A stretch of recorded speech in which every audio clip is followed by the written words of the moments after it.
apologies for the late start to this webinar, but teething problems, as there always are, and I guess we'll get started. So the topic of today is leveraging object matrix, transforming media storage and disaster recovery solutions in South Africa with MediaCloud Networks. Now, before we start, I've been working in Africa for the past 13 years and extremely passionate about the region. And it's fair to say that South Africa has probably become my second home. And we've also built an incredible business and partnership up with our friends MediaCloud. So I'm super pleased to be here today talking about essentially what we do with our close partners. And on that note, delighted to welcome my good friend and one of the busiest men in the industry, Mr. Mark Eckstein. How you doing, Mark?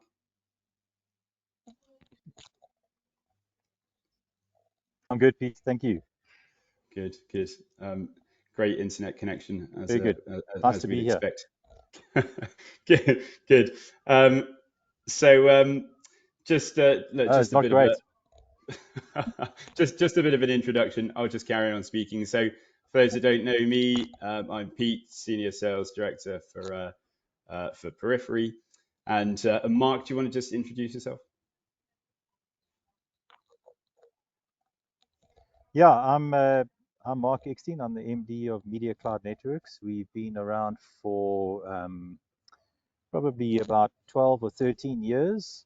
We are an internet service provider, but we also provide other services to our customers. But we generally focus on the media, film, entertainment, and advertising industries. Those are the sort of majority of our customers. And we seem to be doing okay. I think the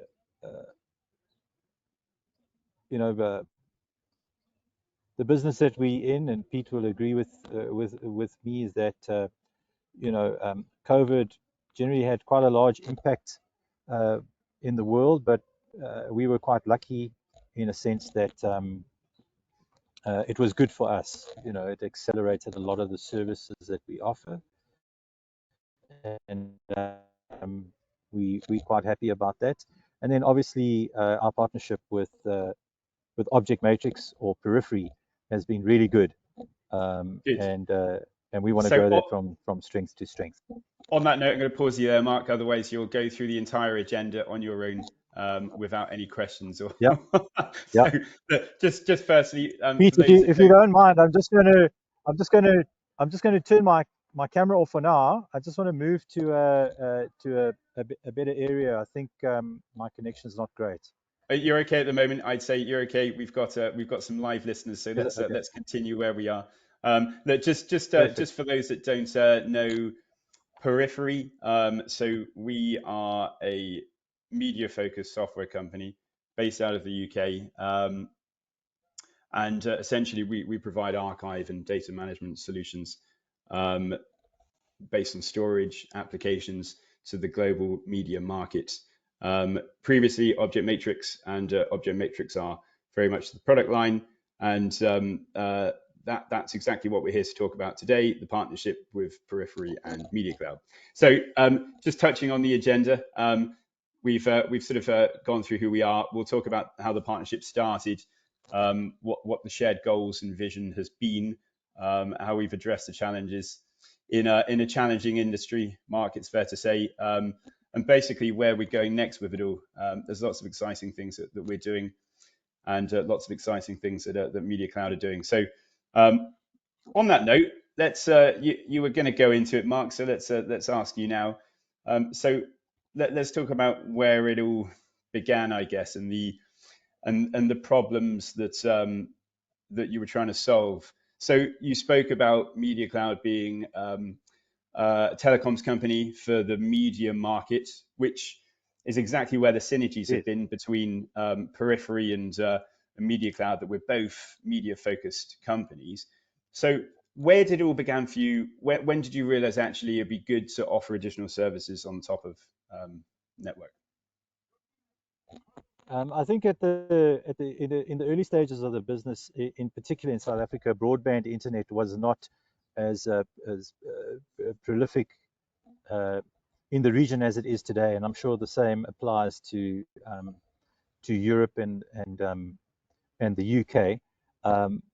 So the way MediaCloud came about is that there was a lot of frustration within the industry having to pay for high performance connectivity, and generally that was costed or charged at a per gigabit rate. So we found ourselves in a situation, as did many of our customers, where the per gigabit rate was where it was at, and we felt that was quite uh, an unfair way for us to continue, and we wanted to provide a solution for our customers. And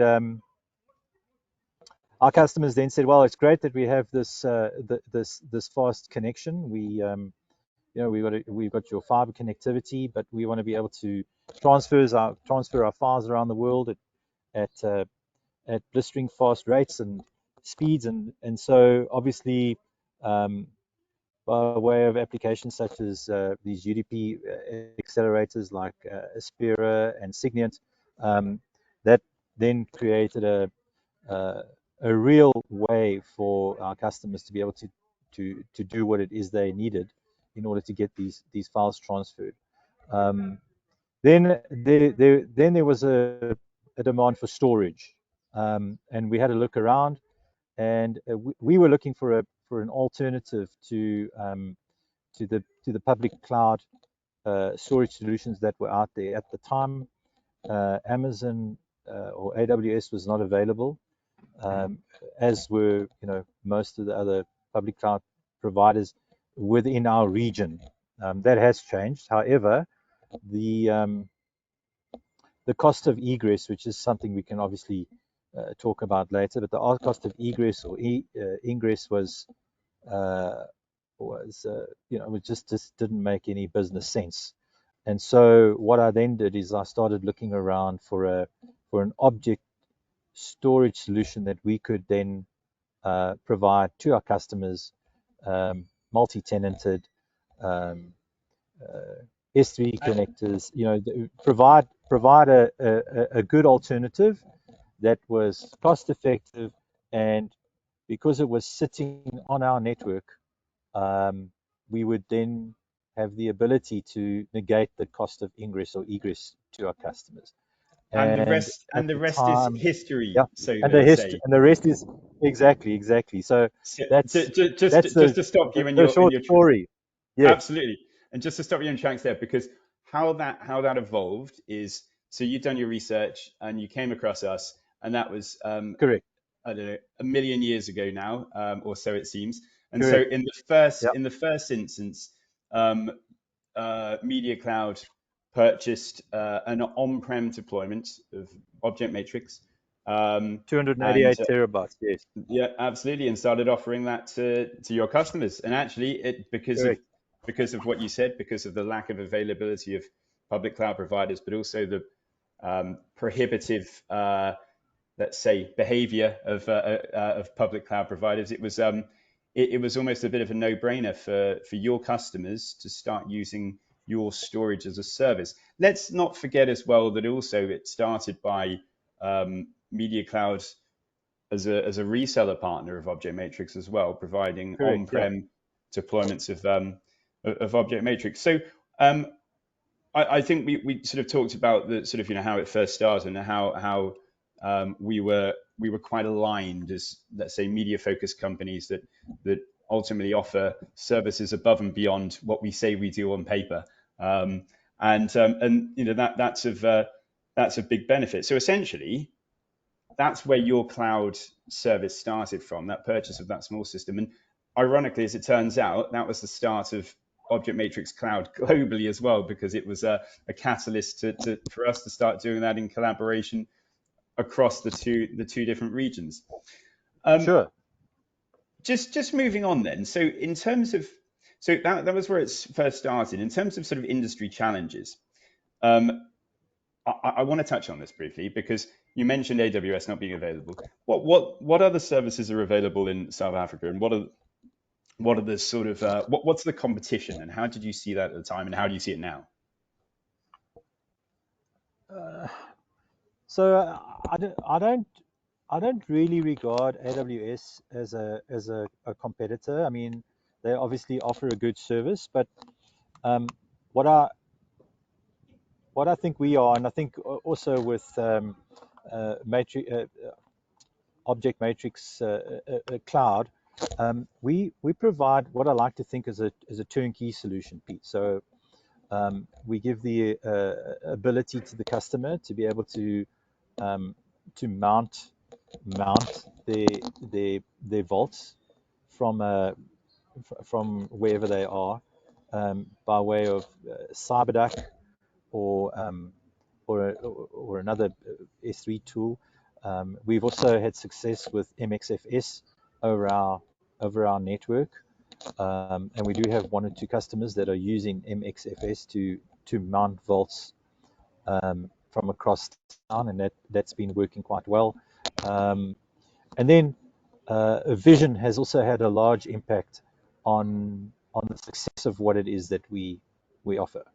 Um, and then added to that, as vision progresses, or the development of vision progresses, we can integrate with applications such as media shuttles, so the ingesting or uploading of media, downloading of media via media shuttle, which is tightly connected to or integrated into the vision interface, provides for a really nice way for our customers to upload and download their media. We have a number of customers that are making use of it, and they fairly fairly large media players, and we've been going now for more than a year, um, with our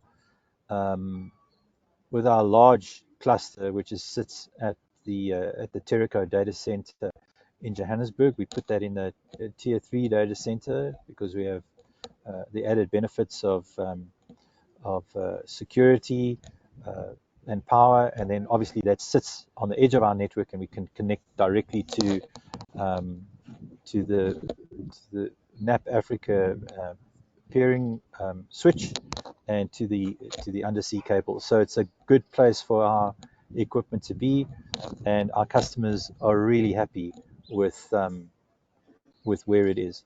Added to Good. that, though, we've started offering the ability for our customers to add either their own hosted environments or hosted hardware, or we can allow them to make use of our hosted compute environments, to add into that uh, various servers for applications and uses that they see fit. But it all revolves So around the storage, and that's the most important thing. absolutely, as we know. So, okay, great. So essentially, what you're saying is you have the object matrix, which provides storage as a service to your customers. They use the Vision interface, and for those of you that aren't Correct. aware, the Vision interface is essentially a browser-based asset management system that you can view thumbnails of all your assets, proxies, with all the metadata associated, and you can do a huge amount with it. And this comes with the system, which is which is a massive value add. We did touch on some of the other services that are available, let's say competition, but ultimately, when we talk about cloud competition, we talk about public cloud, and we all know the difficulties in anybody adopting public cloud services, and namely because of the hidden charges in terms of egress and all of the other fees. And so it's a very rounded deployment that you have. And to add to the fact that, as you said, Mark, you can also offer compute services. So you can offer hosting services and things like that. And adding to that as well, that also you've got Signiant as well embedded, which means that anybody inside or outside of the country can utilize the full network for access to that content. So look, that's great. Let me ask you a couple of questions about the challenges. So essentially, what in terms of important factors to consider in South Africa in particular, things like pricing, network, skilled personnel, currency fluctuation, stuff like that. Has that been a factor in any of your planning?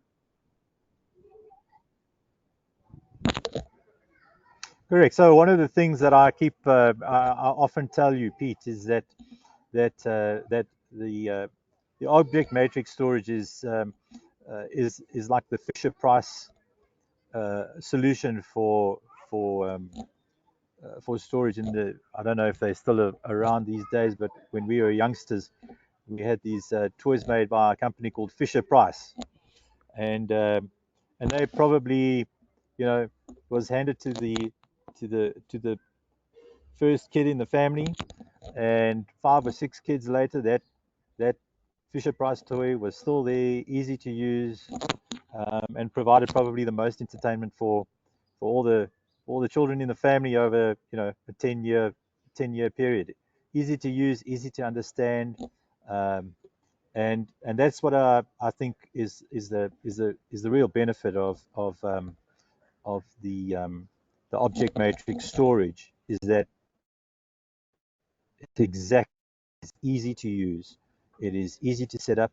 We can onboard a customer admin within 15 or 20 minutes. With obviously he needs to have some experience and understanding of what he's doing, but it's not a difficult solution to operate or to own. So and I'm sure all of your customers will agree that it is that for me is the essential part of object matrix, is that the skill set that is required to administer either a space as a customer on our cloud solution, or as a whole on-prem solution. That for me is the leading benefit. And so Absolutely. I think that stands us in good stead. I mean, that provides a real compelling solution to our customers. Completely. It's the same over here as well. I mean, price is always a factor, and value add is a big factor, but the simplicity is one of the biggest, for me, keywords in the market right Absolutely. now, because everybody talks about a shortage of skilled personnel and skill in the industry. So ultimately, the natural progression is that people shouldn't need to manage their data. They shouldn't need skilled personnel in facility to manage tasks that ultimately should be managed by us, and even should be simpler than that. So Correct. providing a simple way of administrating, managing, and accessing your content is absolutely a big thing now. Completely. So moving on to where we are now then. So you've got a sorry, the slide's gone. You've got a huge customer base now, and some lovely large organizations that we won't talk about now. But it's great that that we have those collectively as customers. In terms of the future, what does that hold? Now, before you answer that, I just want to mention a couple of things for our listeners. Now, of course, Perifery are always evolving our platforms, and the Object Matrix platform in particular is evolving considerably. So Mark mentioned the vision interface is coming on leaps and bounds, and it is with huge amounts of additional functionality. And one of the biggest ones is actually an acquisition that Perifery have just made of an AI company. And ultimately, what that will do is feed in huge amounts of additional functionality into the vision interface, whether that's MediaCloud's cloud service or an on-prem deployment of Object Matrix. You will have, or you will have the ability to have lots of AI functionality in addition to the usual functionality. So there's a lot of interesting things coming from us. What does the future hold for you, Mark? I think, Pete, what we've seen is definitely a move away uh, from the the larger public cloud um, solutions that are out there, providers, and I think that's the real reason over there is cost, without a doubt. The other thing is our customers want to connect at high speed, so we can provide them with a really high speed connection on our network directly into the storage. Um, and then obviously as the demand for larger resolutions going into 4K and even 8K, that means that there is a requirement for more bandwidth. Um, so there's this constant tug of war between the demand for larger storage and the demand for more bandwidth. And the closer we can bring our customers to their storage, obviously the demand for bandwidth um, increases. But that's where I see the opportunity for us, is that we can provide that to the customers, and then obviously, being within the borders of the country, we can provide that to them, and they can retain their data sovereignty, so to speak, because the storage is within the borders of the country. There's still a demand, I believe, for on-prem solutions, and we've seen more and more inquiries about on-prem. But I do believe that ultimately we will see a more of a hybrid type scenario panning out, where we will have on-prem, and then they would want to push off to an off-site for DR or backup. Perfect. But I think that's really where we're heading. And that was a worthwhile time to bring up hybrid as well, because of course, as a collective, we can absolutely offer that on-prem deployments for that faster access to content, but then backing that off to MediaCloud's hosted service with any compute needed. And I think those options are Yeah. available. But most importantly, touching on what you mentioned, Mark, is the flexibility on using Media Cloud service over public cloud when you have the ability to be close to your storage, to have file system access, to have asset management views of your content, to be able to integrate with any other platform and to host that compute. It's with that private network as well to your facility, offered by a media company that provides and is skilled at providing these services. It is an absolute reason why anybody should look at alternatives to public cloud. And it's the smaller media focused companies and services that really provide those benefits. Just conscious of the time, Mark, and that we only have a few minutes left of this. Yeah. We'll open up to Q&A in a minute. I just want to take this brief minute to mention our dear friend Sean Thomas that sadly passed away recently. And for those that know Sean, he was a passionate and an inspirational person. So if we had a glass, we'd raise a glass to Sean. Rest in peace. And Absolutely. so Yep. on that note, I guess we open up to a Q&A session if there are any. So I guess that's down to me now to have a look in the chat, see if any messages come in. There aren't any at the moment, so I'll continue rabbiting on until any do, if they do. But one thing I'd say is if you want to know anything more about the services that Perifery provide, but most importantly, the services that MediaCloud provide, then either drop myself a note, drop Mark a note. His details are available. And fire away any questions that you may have. And certainly, if we can help to offer you solutions to whether it's move away from public cloud or to look at alternatives, or just looking at hosted services or even on-prem deployments, then we can help. Anything else you would like to add, Mark, before we close?